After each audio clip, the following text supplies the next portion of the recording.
Welcome to the Mackenzie Art Gallery for a round table with the Regina Five plus one.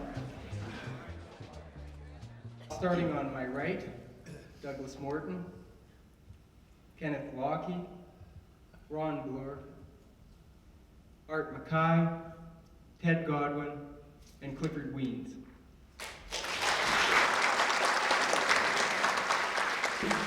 Tim, there's a rather traditional way that we five open these sorts of things.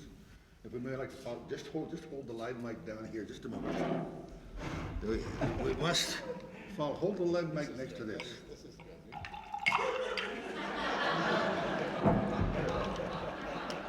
Now, Ted, you've got to explain why you just did that. At the original Regina Five show in Ottawa, we were all extremely nervous. We went up on this stage and they had these tall panels behind us. Ken was pouring some water for Art Mackay, who wanted to pop a pill, as a matter. It was a very legal pill. Vitamin C. Vitamin C, or whatever. What was it, Art? Contact C. Contact C. At any rate, in this cavernous hall, pouring the water right next to the live mic, of course it was. So I just felt it's a sort of a touching way to just do it upright and start it the right way.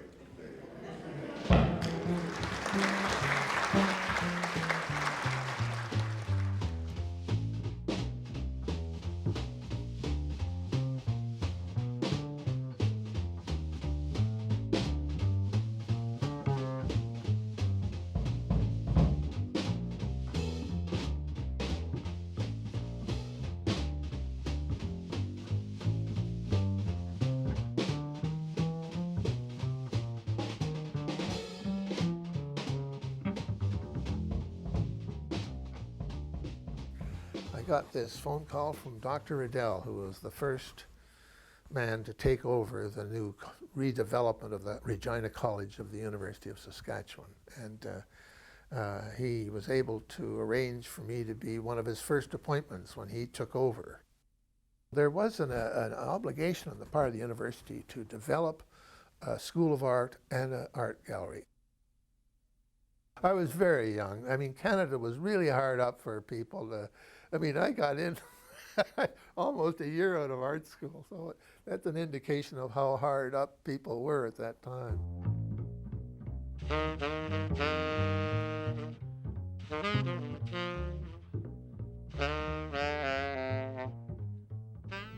Some years we didn't get anybody enrolled. And the university kept us open, which we couldn't believe. You know, two staff and no students. It was a boring place to be from the point of view of art. There wasn't much going on, except the hobby Sunday painters. Lots of those. Most of them didn't like us.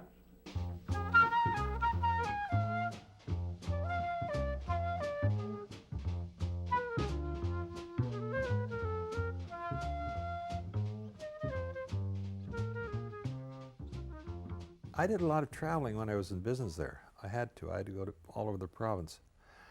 And it was so boring, you know. And so, I had a big old Oldsmobile, a big car, and I had a sketch pad, and I could hold it on the steering wheel, and I could sketch, you know, just with the, because the highway was pretty straight. There's no traffic, you know. I didn't do this in blizzards or anything.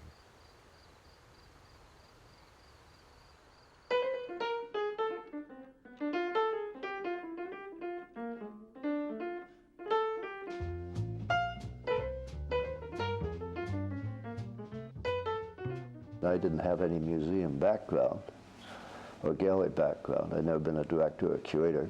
I just spent, up to that point, my relatively short life just draped over a lectern and lecturing in the dark.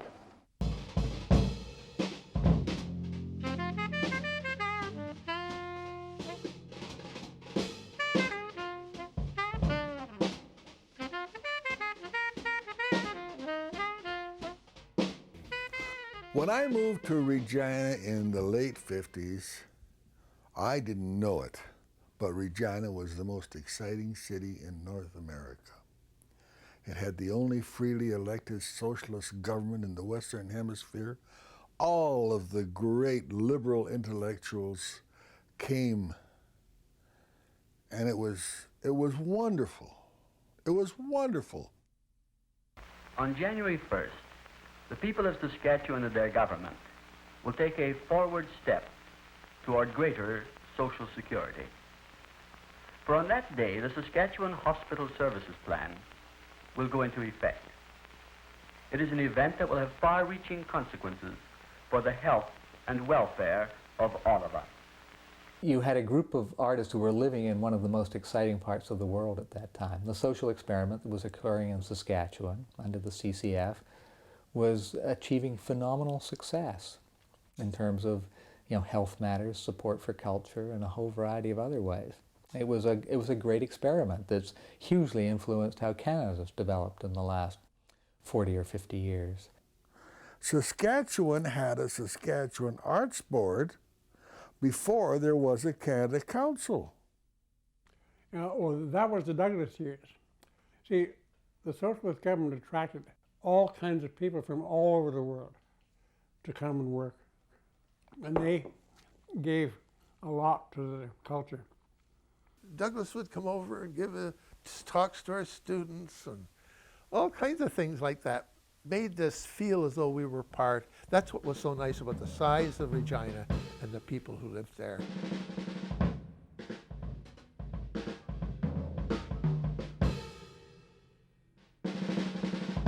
We knew what everybody was doing almost on a weekly basis. We'd see each other's studios all the time. We were, it's a small city, and that was our social life basically, apart from the social life in the gallery. So we would do a checkup on everybody, see what was new that week, and we were very productive at the time.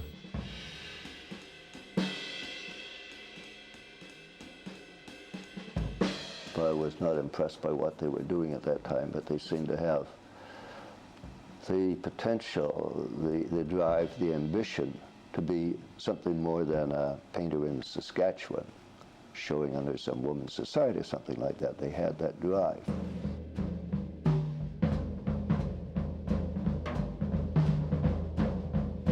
What I liked about talking to people like Ron and, all the fellows, was the fact that they did have an art background.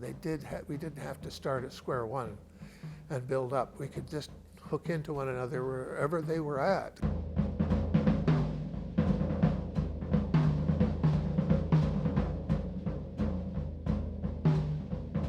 Somebody might phone up at 4 o'clock and say, well, I think it's time to have a meeting. I would come down to Ron's office and say, Ron, it's time for a board meeting. He will have had it. I wanted a break. And I said, are you up to one? And he said, yes, I think we could have a board meeting. And what it really meant was we were bored at what we were doing. But it sounded right in the office. And he said, don't forget there's a board meeting. And we'd go down and happily have a few beers at the Hotel Saskatchewan.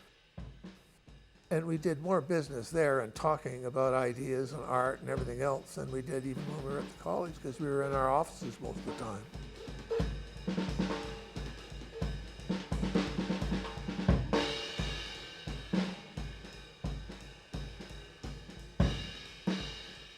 And Godwin and I at times shared a studio. We had one in the basement. Well, God would tell you all about it, a elaborate story, but we shared a little studio in the basement of the Wascana Hotel. I was working my slow way. He was working his way. I look over at the stuff he was doing and hate it, It was so austere. He'd look over at the stuff I was doing. It was so florid. And, we each drove each other to our own personal destination, as it were.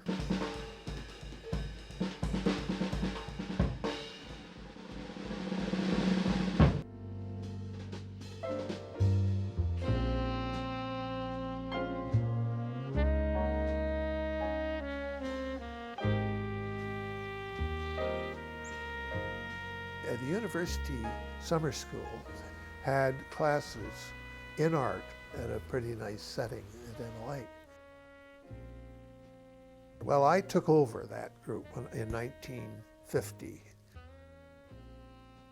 Dr. Riddell, and he said, "What thoughts have you got for MLA?"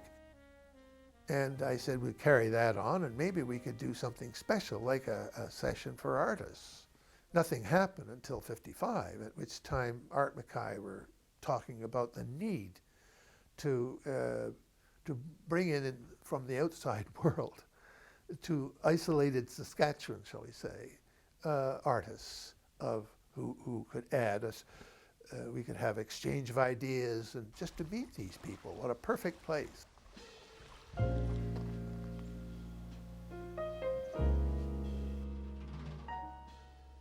So starting with Jack Shadbolt as the first workshop leader, it then went on for another more than 30 years. It altered in ways that are still reverberating how art gets practiced in Western Canada in particular, and it remains legendary not just in Canada but elsewhere.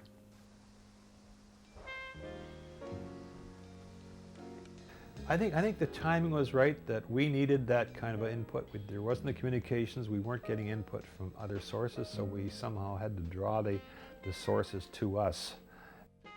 So it was a time when we really felt like we could experiment and deal with new ideas that were being thrown around by the various instructors. It's a kind of it's an interesting thing when you get a bunch of people together who don't normally live together in a camp in the bush. There's a certain camaraderie that goes on among the people who are in the camp just because they're there.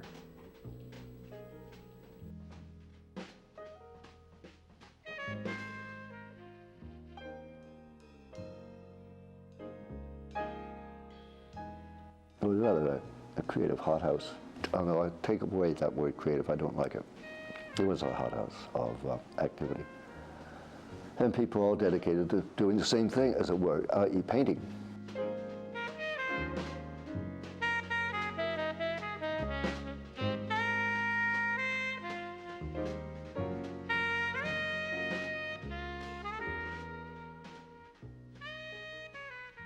I can remember seeing Doug Morton coming in with huge cans of paint and spilling them on the floor right beside Ron Bloor, who was doing some fine line pieces. I mean, I never could, I mean, the contrast between the different people was very evident in the studios that we had. I mean, it was like, you'd never see so many of these artists at that point in, artists at a certain more advanced stage in their life experience, sharing a studio together and looking and having rap with one another. It was like a jazz festival.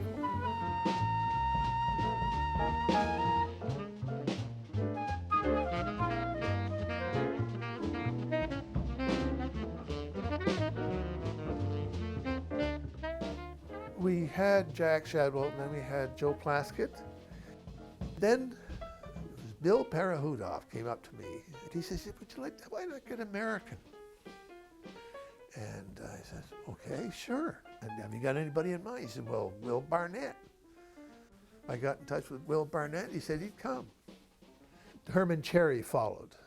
And then I went away to Italy in '59, and Roy Cayuca and Art saw the latest edition of the art mags we get in the library there. Roy would always race me to the library to get the latest edition. It was like food from the outside world getting to the island. And they stopped at an article on Barnett Newman. We were down in the cafeteria, and we had the Art News magazine with the article on Barney, and we were reading it at the coffee table. And we just said, we had to pick somebody. But anyway, we stuck the names into a hat and pulled them out and got Barney.